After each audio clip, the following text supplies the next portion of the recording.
আসসালামু আলাইকুম ওয়া রাহমাতুল্লাহি ওয়া বারাকাতুহু। আজকে খুবই গুরুত্বপূর্ণ একটি হাদিস বলবো।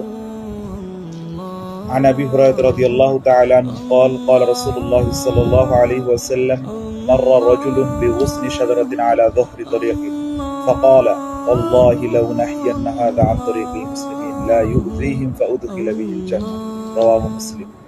সর্বাধিক বিশুদ্ধ হাদিস বর্ণনাকারী এবং সর্বাধিক প্রসিদ্ধ সাহাবী আবু হুরায়রা রাদিয়াল্লাহু আনহু থেকে বর্ণিত।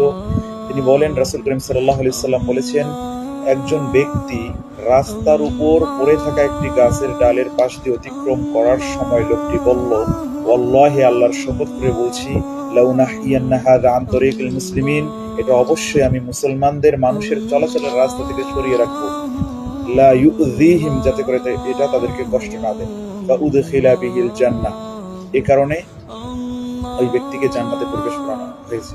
সুবহানাল্লাহি ওয়া বিহামদিহি, সুবহানাল্লাহিল আযীম। ছোট্ট একটি আমল, ফজিলত কি!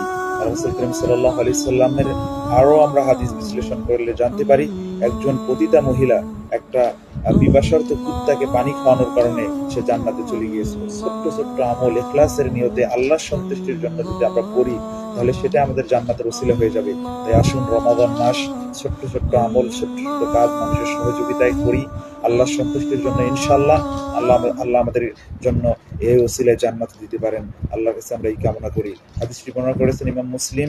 হাদিস হচ্ছে 1914 নং হাদিস।